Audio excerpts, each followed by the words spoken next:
자, 여러분들과 함께 요한복음 21장 15절부터 18절까지의 말씀을 살펴보도록 하겠습니다.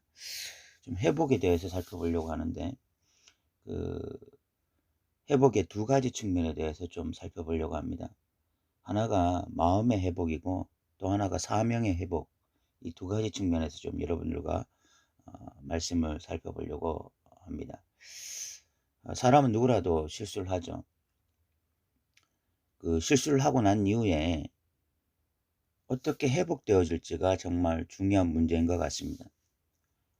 누구라도 실수를 할 수 있고 누구라도 어떤 부끄러운 자리에 있을 수 있지만 그 실수를 하고 난 이유가 더 중요하게 되는 것이죠.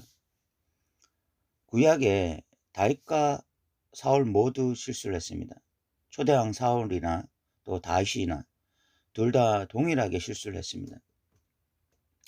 사울은 제사장만이 드릴 수 있는 그런 제사를 자기가 집례한다든지 또 아말렉을 다 진멸하라고 했을 때 자기 기념비를 세우고 또 아말렉 사람들을 살려주고 그런 죄들을 범했죠. 그런데 다윗은 인간적으로 하면 더 악한 죄도 저질렀습니다.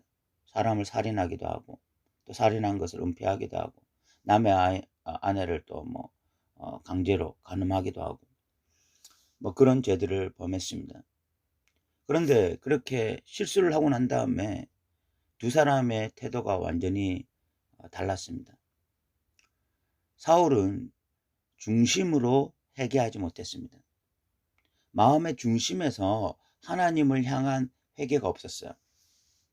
그런데 다윗은 시편 51편에 보면 이런 고백을 합니다. 10절에 보면 하나님이여 내 속에 정한 마음을 창조하시고 내 안에 정직한 영을 새롭게 하소서. 다윗이 늘 다른 여인을 겁탈하거나 또는 사람을 살해한 사람이 아닙니다. 그 전에 그가 살아왔던 삶은 정말 하나님 안에서의 삶이었습니다.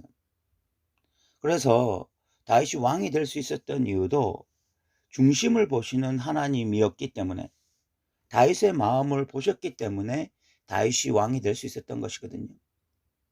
다윗은 지금 우리아의 아내 밧세바를 취하고 난 이후에 다시 고백하기를 내 속에 정한 마음을 창조하시고 내 안에 정직한 영을 새롭게 하소서. 이 고백을 하고 있습니다. 이 고백은 하나님 내 마음을 다시 회복시켜 주시옵소서. 내 마음의 중심을 다시 회복시켜 주시옵소서. 이런 고백이에요. 그리고 12절에 보면 주의 구원의 즐거움을 내게 회복시켜 주시고 자원하는 심령을 주사 나를 붙드소서라고 고백하고 있습니다. 이 마음 역시 구원의 즐거움이라는 것이 결국은 내 마음의 회복, 하나님 안에서의 삶의 회복, 그 중심을 회복시켜 달라고 고백하고 있는 것이죠. 결국 사울이 하나님 앞에 버림받고 다윗이 하나님 앞에 옳다 인정함을 받았던 그 이유 중에 하나가 실수를 하고 난 이후에, 죄를 범하고 난 이후에 그들의 태도에서 극명하게 나뉘어진 것이 아닌가, 이런 생각을 하게 되어집니다. 결국은 실수하고 난 이후에, 범죄하고 난 이후에 우리가 하나님 앞에서 어떤 태도로 나아가고 어떻게 중심이 회복되어지기를 소망하는지, 그 태도가 정말 중요하다는 생각을 하게 되어져요. 오늘 예수님께서 부활하시고 난 이후에 베드로에게 찾아오셔서, 제자들에게 찾아오시고 난 이후에 베드로에게 이런 질문을 하시죠. 이 사람들보다 나를 더 사랑하느냐? 이 사람들보다 나를 더 사랑하느냐? 라는 질문에는 지금 너의 중심이 어디에 있느냐? 라는 질문입니다. 예수님께서 이 질문을 하게 되신 배경에는 베드로가 예수님을 3번이나 부인했던 사건이 있습니다. 베드로가 예수님을 3번 부인할 때 베드로의 그 마음은 무너졌을 것입니다. 무너지고 그 상황이 두려워서, 정말 그 상황에 압도당해서 자기 혼자 살고자 예수님을 부인했죠. 그런데 지금 베드로의 마음이 어디 있느냐라고 예수님이 다시 질문하시는 것입니다. 죄를 범하고 난 이후에 너의 마음은 지금 어떻냐라고 지금 질문하시는 거죠. 이에 베드로가 대답하기를 내가 주님을 사랑하는 줄 주님께서 아시나이다라고 고백합니다.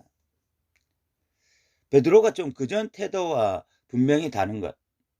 베드로가 예수님이 십자가에 못 박혀 죽으시기 전에 모두 다 나를 버릴 것이다 라고 말씀하셨을 때 베드로는 말합니다. 다 주님을 버려도 나는 주님을 버리지 않겠습니다. 그때는 그냥 명확하고 분명하게 자신의 의지, 자신의 생각을 그냥 드러내었어요. 근데 오늘 본문에 보시면 예전에 베드로였다면 내가 주님을 그냥 사랑합니다 라고 고백할 텐데 이제는 내가 주님을 사랑하는 줄 주님께서 아신다라고 고백합니다. 이 마음에는 다윗과 같은 마음이 있었을 것이라고 생각합니다. 하나님, 내 중심에는 여전히 예수 그리스도를 사랑하는 마음이 있습니다. 그러나 내가 예수님을 부인했기 때문에 내가 차마 내 입으로 예수님을 온전히 사랑한다고 고백할 수 없습니다. 그러나 나의 중심을 주님 아십니다. 다윗이 시편 51편 10절에서 하나님이여 내 속에 정한 마음을 창조하시고 내 안에 정직한 영을 새롭게 하소서라고 고백했던 것처럼 주님, 내가 주님을 사랑하는 줄 주님께서 아십니다. 이 대답을 하는 거예요. 예수님은 이 질문을 3번 하시고 베드로는 이 질문에 3번 답합니다. 이렇게 질문하고 답하는 이 시간에 예수님이 베드로에게 진짜 주시려고 했던 것은 죄책감이나 부끄러움이 아니라 마음의 회복이었을 것입니다. 네가 나를 사랑하느냐? 내가 주님을 사랑하는 줄 주님께서 아십니다.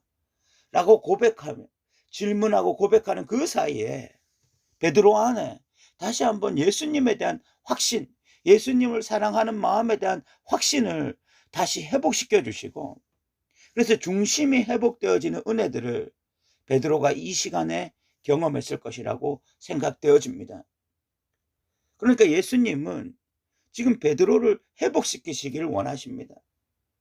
예수님을 부인해서 마음의 죄책감을 가지고 있고 마음의 부끄러움을 가지고 있는 그 베드로를 다시 회복시키시기를 원하시는데 그 회복되어지는 첫 번째가 뭐냐? 마음의 회복인 것입니다.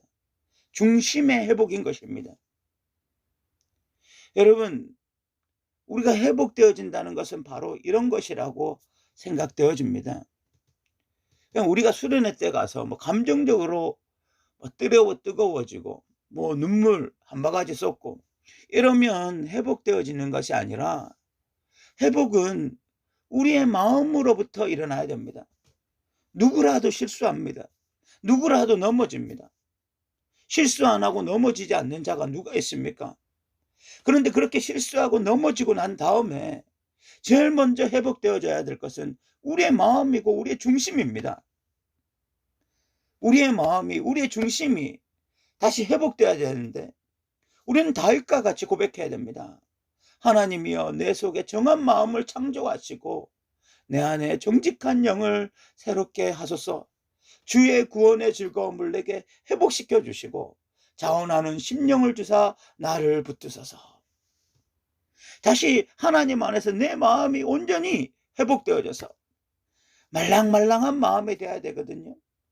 하나님 안에서, 예수님 안에서 구원의 즐거움이 회복되어지고 정직한 영이 새로워지고 그리고 주님께서 다시 우리에게 네가 나를 사랑하느냐 라고 질문할 때 내가 주님을 사랑합니다. 이 마음이 회복되어야 되는 것입니다. 우리가 이것들을 위해서 정말 지금 침체되고 있다면 내 마음이 지금 무너져 있다면 하나님 내 중심을 회복시켜 주시옵소서. 내 마음을 회복시켜 주시옵소서. 그 기도가 반드시 필요한 것입니다. 두 번째로는 이 사명의 회복입니다. 예수님께서는 베드로를 향해서 3번이나 이렇게 말씀하셨습니다. 내 어린 양을 먹이라, 내 어린 양을 치라, 내 어린 양을 먹이라. 내 양을 먹이라 라는 것은 베드로가 목자가 되라는 말이죠. 교회의 리더자가 되라는 말입니다. 교회의 리더자가 되어서 다른 사람들을 말씀으로 섬기고 복음으로 섬겨라, 그런 이야기입니다. 3번이나 예수님을 부인했던 베드로에게 예수님이 찾아오셔서 그 마음을 회복시키셨을 때에, 그를 회복시키셨을 때에 그가 또 하나 회복되어야 될, 반드시 회복되어야 될 하나가 뭐냐면 사명의 회복인 것입니다. 정말 내가 회복되어졌다, 내가 정말 회복되어졌다라는 것의 결정적인 증거가 뭐냐? 너에게 다시 사명이 주어진 거예요. 사명이. 그 사명은 베드로에게는 양을 먹이는 거고 양을 치는 것이고 양을 먹이는 것이었습니다.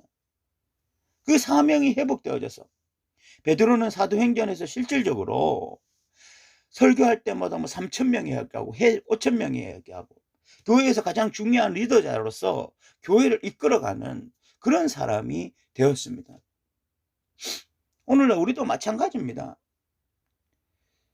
우리가 회복되어졌다는 것이 그냥 예배 시간에 감정적으로 놀라운 카타르시스를 느끼고, 그리고 설교 시간에 놀라운 은혜를 받고, 그래서 눈물을 흘리고, 이런 것이 회복되어지는 것의 전부가 아니라, 그 마음이 그렇게 회복되어졌다면 결국은 사명을 받아야 되는 거죠.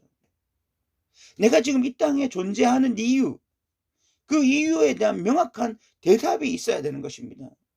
그래서 남은 여생이 바로 그 일을 향해서 살아가는 자가 되어야 되는 것입니다.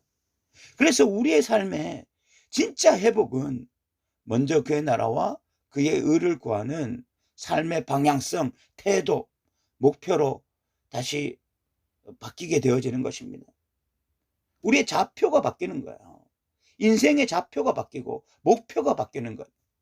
바로 이것이 진짜 회복된 자의 특징인 것입니다. 수련회 때 놀라운 은혜를 받고 부흥회 때 놀라운 은혜를 받았지만 여전히 내 삶의 목표, 내 삶의 방향이 과거와 전혀 다르지 아니하고 이 땅에서 다른 사람들처럼 좋은 아파트에 살게 되어지고 좋은 차 가지게 되어지고 이 땅에서 그것들 마음껏 누리게 되어지고, 이런 것이 여전히 나의 목표고 목적이라면 진짜 회복된 것이라고 말을 할 수가 없는 것입니다. 진짜 회복되어지고 나면 내 마음의 회복뿐만이 아니라 분명히 사명의 회복이 일어난다.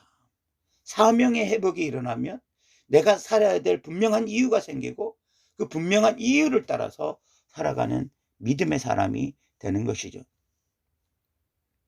예수님은 베드로가 어떻게 죽을지에 대해서도 말씀하시는데 18절에 보면 내가 진실로 진실로 내게 이르노니 내가 젊어서는 스스로 띠띠고 원하는 곳으로 다녔거니와 늙어서는 내 팔을 벌리리니 남이 내게 띠띠우고 원하지 않는 곳으로 데려가리라. 베드로가 지금까지 살아왔던 삶의 방식은 자기가 원하는 대로, 자기가 기뻐하는 대로 살아왔습니다. 베드로의 그 삶이었죠. 그러나 시간이 지나면 지날수록 자기가 원하는 삶의 방식이 아니라 이제는 다른 사람에 의해서 살아가는 삶, 하나님에 의해서 살아가는 삶이 되어지고, 그의 죽음이 그가 원하는 방식이 아니라 다른 사람에 의해서 죽임을 당할 것인데 내 팔을 벌릴 것이다 라고 말을 하고 있습니다. 이것은 베드로가 십자가형으로 죽을 것을 의미하는 것입니다. 그것을 알 수 있는 것이 19절에 바로 이 말씀을 하시면 베드로가 어떠한 죽음으로 하나님께 영광을 돌릴 것을 가르치심이라 말하고 있습니다. 베드로는 예수님을 따라다닐 때까지만 해도 정말 혈기왕성하고 자기 마음대로 사는 자였지만, 그러나 이제 사명을 받은 베드로는 자기가 원하는 방식으로 살지 않을 것입니다. 하나님의 뜻 안에서 하나님의 이끌림 받아 살아갈 것입니다. 그리고 그의 죽음은 바로 다른 사람들에 의해서, 타인에 의해서 십자가에 못 박혀 죽임을 당하는 그런 순교의 죽음이 될 것입니다. 어쨌든 오늘 우리가 본문을 통해서 살펴본 것은 회복에 관한 것인데, 회복은 반드시 두 가지 측면에서 일어나야 됩니다. 하나는 우리 중심의 회복, 우리 마음의 회복이 일어나야 되고, 또 하나는 그 마음이 회복된 자는 사명의 회복이 일어나야 됩니다.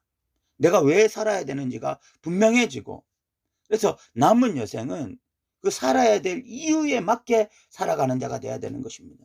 그 사명을 따라서 살아가는 자가 돼야 되는 것입니다.